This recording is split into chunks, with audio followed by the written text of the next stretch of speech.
Untuk kamu semua, tidak apa-apa menjadi berbeda. Percayalah, jika kekuranganmu tidak akan menjadi penghalang untuk meraih cita-citamu, asal kamu ingin bekerja keras untuk meraih hal itu. Jadi, tetap semangat buat kamu yang lagi berjuang. Selamat nonton dan selamat istirahat.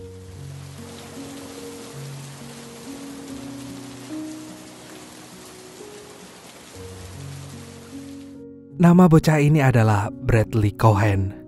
Dia biasa dipanggil Brad atau Bobo sebagai panggilan kesayangan dari adiknya. Brad adalah anak yang periang dan cerdas. Sayangnya, ia menderita sindrom Tourette, yaitu sebuah penyakit yang membuatnya selalu melakukan sesuatu di luar kendalinya. Sejak usia 6 tahun, Brad sering mengeluarkan suara aneh seperti bebek dan itu mengganggu hubungan pertemanannya di sekolah. Ia bahkan sempat dijuluki si gila atau si sakit.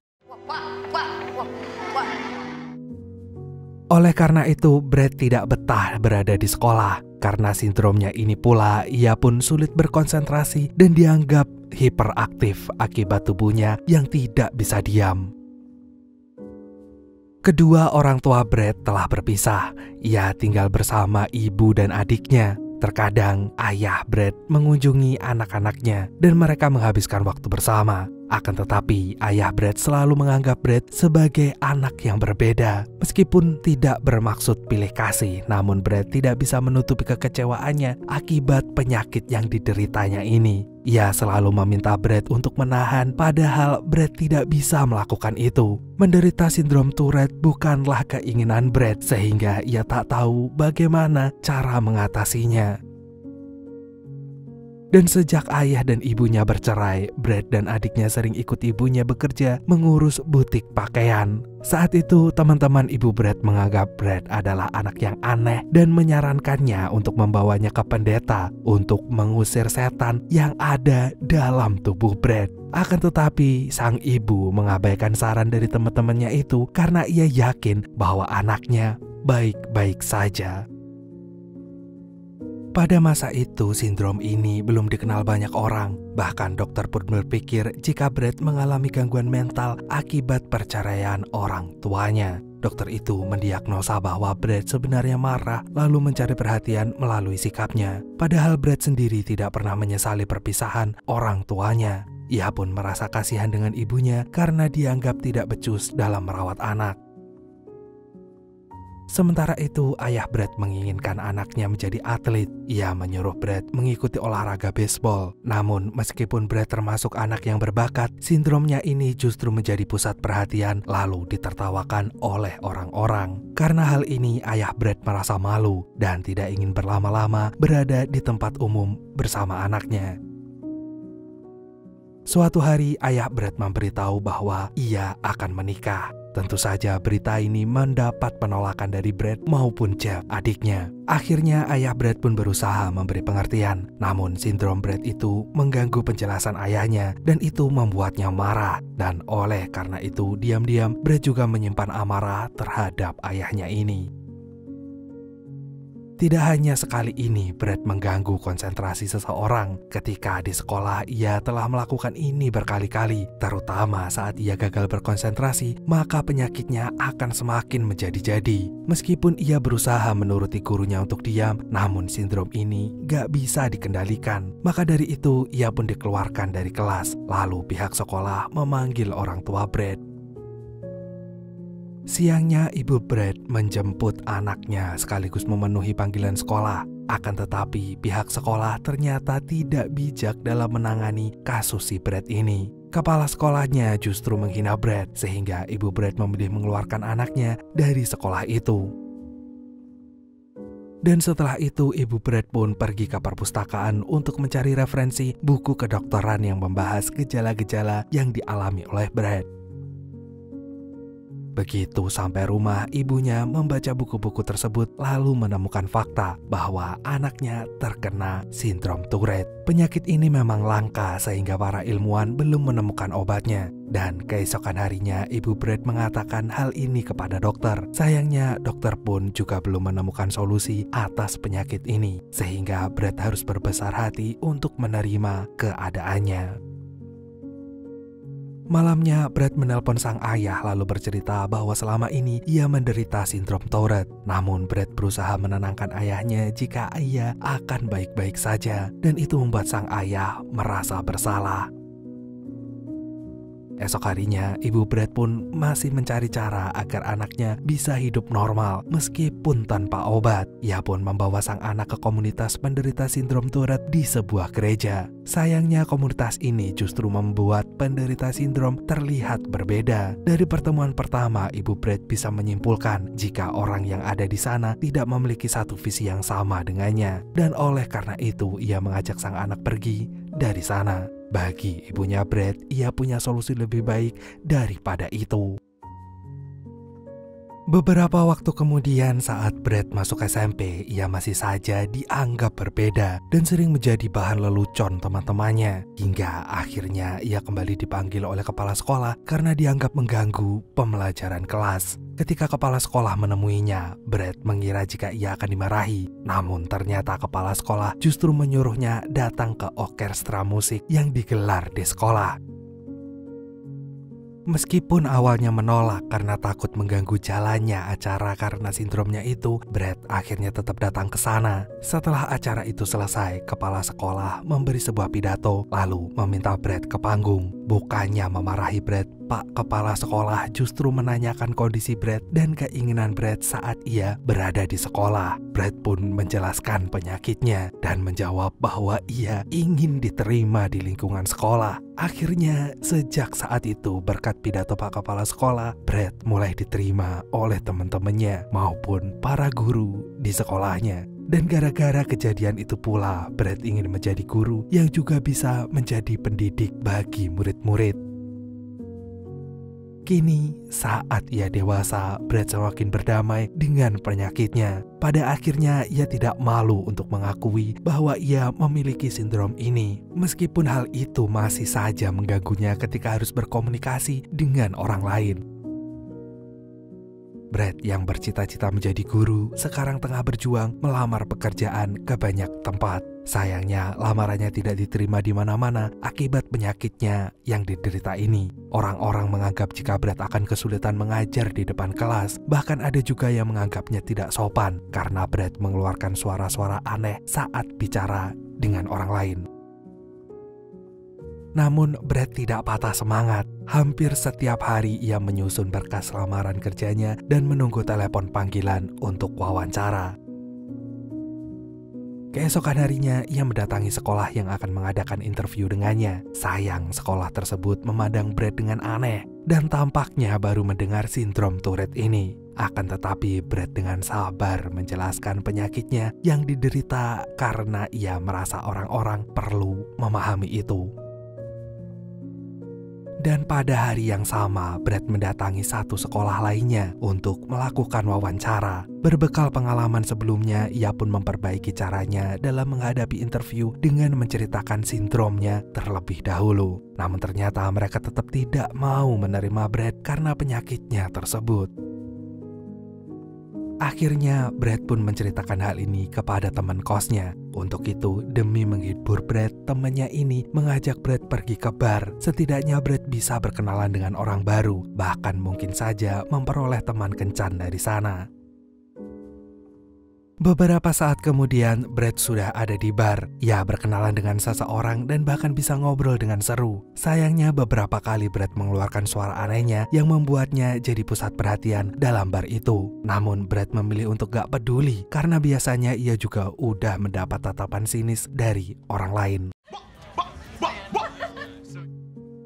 Keesokan harinya, Brad pun ditelepon sang ayah. Ia diajak makan siang di tempat kerja sang ayah yang merupakan seorang mandor proyek. Di sini, sang ayah pun menanyakan kabar sang anak dan menawarkan pekerjaan dari proyeknya seandainya saja Brad membutuhkannya. Namun sebagai anak yang mandiri, Brad masih gigih dengan cita-citanya menjadi guru dan menolak bantuan ayahnya. Tanpa henti, Brad pun melamar pekerjaan ke sekolah-sekolah. Namun berkali-kali bahkan mungkin puluhan kali ia menjelaskan bahwa ia menderita sindrom Tourette dan ternyata tidak bisa diterima oleh beberapa sekolah. Lama-lama kondisi ini membuat Brad hampir putus asa. Ia menangis dan merasa marah karena penyakitnya ini menghalanginya untuk meraih cita-citanya. Ia lantas menceritakan hal ini pada sang ibu. Ibunya pun memberi semangat dan berhasil menyulut keyakinan Brad untuk mendapatkan sekolah yang tepat untuk menerimanya. Keesokan harinya, Brad pun mencatat sekolah-sekolah yang lainnya yang akan ia kunjungi. Ia juga menyusun berkas lamaran pekerjaannya dan akan mendatangi sekolah-sekolah itu satu persatu. Dengan semangatnya yang baru, Brad mengunjungi banyak sekolah dan menyerahkan berkas lamarannya ke sana. Sayang, Brad kehabisan waktu. Sekolah-sekolah itu telah memasuki waktu libur, sehingga Brad mau gak mau meminta bantuan ayahnya untuk bekerja di proyeknya demi menjambung hidup. Namun, Brad juga menjelaskan kepada sang ayah bahwa ini hanyalah pekerjaan paruh waktu karena ia masih ingin menjadi guru. Esoknya, Brad mendapat panggilan wawancara ke sebuah sekolah yang cukup unik. Saat baru pertama kali tiba di sekolah ini, Brad sudah merasa tertarik dengan lingkungan sekolahnya. Begitu juga saat wawancara. Kini Brad bisa menjelaskan penyakitnya tanpa merasa direndahkan oleh sekolah itu. Ia bahkan merasa bahwa wawancara ini adalah wawancara terbaik yang pernah terjadi sebelumnya. Brad pun merasa bahwa sekolah ini adalah harapan baru untuknya. Meskipun ia tidak tahu akan diterima atau tidak, namun Brad merasa optimis dengan sekolah ini. Dan ternyata wawancara tersebut berlanjut. Ia ditawari posisi mengajar kelas 2 SD, sehingga ia akan diinterview oleh komite kelas 2. Brad pun datang dengan semangat yang luar biasa, dan ketika diwawancara, Brad dapat menjelaskan penyakitnya sekaligus rencana yang akan ia lakukan untuk mengatasi penyakitnya itu saat berada di dalam kelas. Beruntungnya, Brad mendapat sambutan yang baik dari sini. Sama seperti wawancara sebelumnya, Brad merasa sangat dihargai di sekolah itu. Akhirnya, Brad pun keluar dari proyek sang ayah karena ia ingin fokus meraih cita-citanya menjadi guru. Dan esok harinya, Brad kembali menunggu telepon untuk panggilan kerja. Namun adiknya justru datang dan mengajaknya main golf. Namun saat berada di lapangan, Brad justru diusir karena suaranya dianggap mengganggu orang lain. Awalnya adiknya ingin memarahi orang itu, namun Brad menahannya dan berusaha menjelaskan jika ia punya sindrom Tourette. Akan tetapi orang-orang itu gak peduli dengan penjelasan Brad. Akhirnya karena Brad gak ingin ribut, ia pun mengajak adiknya pergi dari sana. Baginya ia tidak butuh pengertian orang lain selama ia punya keluarga yang sangat memahaminya seperti ibu dan adiknya. Hey, sucker! Hey! Jeff's visit did give me a break from my... Beberapa hari kemudian, Brad pun dipanggil di sekolah itu dan ternyata ia berhasil diterima di sana. Welcome. Setelah itu, Brad pun diajak memasuki kelasnya. Rekan-rekan sesama gurunya pun menyambut Brad dan bersedia membantu Brad untuk menata kelas barunya itu. Brad yang merasa senang karena diterima oleh orang-orang baik menjadi bersemangat untuk mendekorasi kelasnya. Ia pun memberi kabar kepada ibunya yang turut bangga atas pencapaian anaknya itu. Namun ternyata di akhir telepon, ibunya justru meminta Brad untuk mencari pacar supaya kebahagiaan anaknya semakin lengkap. Meskipun awalnya menolak saran sang ibu, namun Brad akhirnya menurut juga. Esoknya ia bertemu dengan seseorang yang ia temukan melalui aplikasi kencan online. Orang ini bernama Nancy. Sebelumnya Brad takut untuk menceritakan sindromnya. Namun di pertemuan pertama ini, Nancy tidak terlihat terganggu dengan Brad. Bahkan Brad nyaman menjadi dirinya sendiri dan gak perlu repot-repot menjelaskan tentang sindromnya. Sebelumnya, teman Brad meragukan ketulusan Nancy. Ia mengira jika kencan pertama kemarin tidak akan berkembang ke arah yang lebih serius. Namun, tanpa disangka, ternyata Nancy memberi pesan bahwa ia menyukai kesan pertama Brad. Keesokan harinya, Brad pun mempersiapkan kelasnya karena ini merupakan hari pertamanya mengajar. Dan pertama kali yang Brad lakukan adalah menjelaskan tentang penyakitnya. Beberapa anak pun menyambut Brad dengan antusias dan penasaran dengan penyakit tersebut. Walaupun begitu, Brad juga mendapatkan murid yang gak sopan, bahkan menirukan sindromnya Brad. Namun sebagai pendidik yang baik, Brad punya cara tersendiri untuk ngajarin anak-anak itu berkelakuan baik. Setelah jam pulang sekolah tiba, anak-anak mulai dijemput oleh orang tuanya. Pada dasarnya Brad memang menyukai anak-anak, sehingga dalam waktu singkat ia bisa dekat dengan murid-muridnya. Sayang, salah seorang wali murid mengamati Brad dan orang itu menganggap Brad adalah seorang guru aneh. Sementara itu, hubungan Brad dan Nancy semakin serius. Sore ini mereka menghabiskan waktu bersama, dan Brad mulai menanyakan tentang sindromnya kepada Nancy. Ternyata tanpa diduga, Nancy gak pernah terganggu dengan penyakitnya Brad. Bahkan ia tak masalah dengan itu. Menurut Nancy, itu bukanlah kekurangan yang pantas membuat Brad rendah diri. Karena bagaimanapun juga, Brad punya karakter istimewa yang berhasil membuat Nancy menyukainya. Kita kembali ke sekolah. Pagi ini Brad bertemu dengan muridnya yang bernama Heather. Ia diantar oleh ibunya, sehingga hal itu mengingatkan Brad pada ibunya sendiri. Sementara itu di pagi yang sama, Brad juga bertemu dengan muridnya yang bernama Amanda yang sedang mengurus kepindahan kelas. Ternyata ayah Amanda ingin memindahkan anaknya dari kelas Brad karena khawatir konsentrasi anaknya terganggu akibat sindrom Brad. Awalnya Brad merasa kecewa karena tidak diberi kesempatan untuk mengajar Amanda lebih lama. Namun atasannya membesarkan hati Brad bahwa mereka tidak bisa menolak keinginan wali murid. Saat berada di kelas, Brad berhasil membuat suasana kelasnya menjadi sangat menyenangkan. Gak heran kalau murid-muridnya selalu merasa antusias saat Brad mengajar. Seperti biasa, saat pulang, Brad ikut mengantar murid-muridnya sampai dijemput oleh orang tuanya atau naik bus sekolah. Lalu siang ini Brad bertemu dengan orang tua Heather yang akhirnya bercerita bahwa Heather adalah penderita kanker. Namun meskipun Heather sakit, ibunya merasa berterima kasih kepada Brad karena telah membuat anaknya semangat untuk sekolah. Walaupun kesempatan hidup Heather gak lama lagi, setidaknya Heather memiliki kemenangan hidup yang menyenangkan bersama Brad di sekolah. Akhirnya setelah mendengar cerita ini, hati Brad pun menghangat karena ia merasa begitu terharu. Keesokan harinya saat hari Minggu, Brad berjalan-jalan dengan Nancy. Di sini Brad bercerita jika ia ingin meneruskan kuliahnya ke S2. Hal ini pun membuat Nancy senang, namun ia khawatir dengan Brad yang harus menjalani tes terlebih dahulu. Tes itu berarti para peserta harus berada dalam sebuah ruangan bersama, dan tentu saja sindrom Brad bisa mengganggu orang lain. Namun ternyata Brad sudah menghubungi pihak panitia, dan panitia tes tersebut berjanji akan memberi ruangan khusus untuk Brad.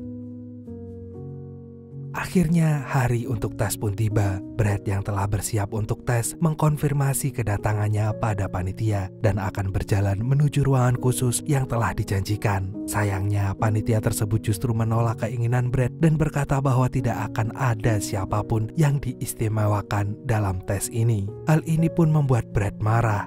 Ia menelpon ayahnya, lalu ayahnya segera membantu Brad untuk mendapatkan haknya. Sayangnya waktu Brad telah habis dan pada akhirnya ia juga sulit untuk berkonsentrasi karena emosinya telah terkuras sejak pagi. Ia pun gagal menjalani tes ini dan merasa sangat kecewa dengan keadaannya. Esok harinya Brad kembali mengajar dan ia semakin dekat dengan Heather. Untuk itu Brad memberikan kelinci kesayangannya kepada Heather karena ia tahu bahwa muridnya itu akan menyukainya. Sementara itu Amanda yang seharusnya berada di kelas lain mulai merasa iri karena ia juga ingin diajar oleh Brad. Akhirnya Brad pun mendatangi Amanda lalu mengantarkannya kembali ke kelasnya. Ia memberi nasihat kepada Amanda bahwa ayah Amanda hanya menginginkan yang terbaik untuk anaknya.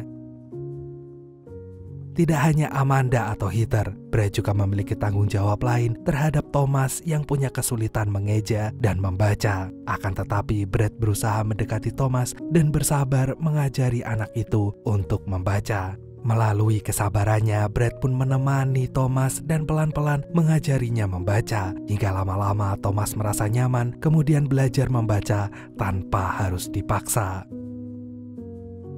Seiring dengan kesuksesan Brad di sekolah, Brad pun juga semakin serius dengan hubungannya bersama Nancy. Hari ini ia mengajak Nancy ke acara keluarga rumahnya. Awalnya Nancy merasa khawatir tidak diterima oleh keluarga Brad. Namun ternyata ibu Brad justru menerimanya dengan begitu hangat. Dalam waktu cepat Nancy bisa diterima dalam keluarga Brad.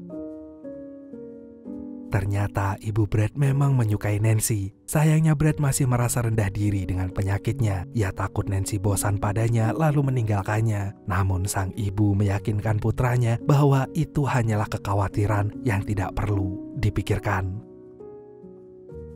Tidak hanya dikenalkan dengan ibu Brad, Nancy pun juga dibawa ke rumah ayah Brad. Di sini Brad sudah berbaikan dengan sang ayah. Ia pun menceritakan keadaannya di sekolah yang kekurangan rak buku akibat pemotongan anggaran dari sekolah. Namun ia menikmati hal itu karena ini adalah cita-citanya. Dari sini pula ayah Brad akhirnya minta maaf karena pernah menganggap Brad sebagai putra yang cacat. Ia menjelaskan jika ia tidak membenci Brad, namun ia justru membenci dirinya sendiri karena tidak bisa menyembuhkan anaknya.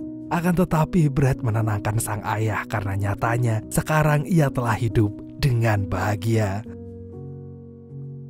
Beberapa bulan kemudian tibalah mereka di bulan Februari. Semua orang merayakan Valentine, namun sayangnya Heather sudah tidak bisa bersama mereka. Dan saat pemakaman Heather, Brad sebenarnya tidak ingin masuk gereja karena takut mengganggu upacara pemakaman akibat sindromnya. Namun ibu Heather meyakinkan Brad jika kehadirannya tidak akan mengganggu. Lagi pula Brad merupakan orang penting bagi Heather. Jadi ibunya meminta supaya Brad ikut mengiringi kepergian muridnya itu.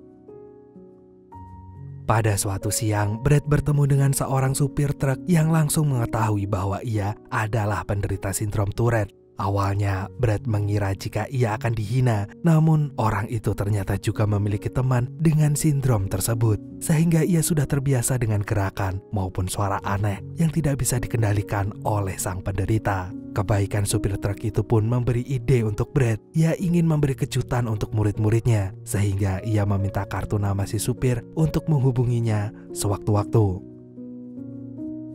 Beberapa hari kemudian, beberapa pengawas sekolah terlihat sedang mengamati cara Brad mengajar. Ternyata pengawas itu adalah tim penilai yang mencari guru terbaik di Amerika. Bertepatan dengan saat itu, truk merah kenalan Brad datang. Akhirnya pada hari itu kelas Brad diajar di luar dan anak-anak terlihat sangat senang dengan hal itu. Esok harinya ayah Brad datang ke sekolah dan memberi sumbangan berupa rak buku. Rupanya ayah Brad masih mengingat cerita Brad ketika ia pergi ke rumah ayahnya tempo hari, sehingga membuat rak buku ini sebagai bentuk dukungannya terhadap putra sulungnya itu. Beberapa hari kemudian, Brad tiba-tiba dipanggil oleh kepala sekolah. Awalnya Brad merasa bingung, namun ternyata sang kepala sekolah memberi pengumuman bahwa ia berhasil mendapatkan penghargaan Teacher of the Year, guru terbaik tahun ini.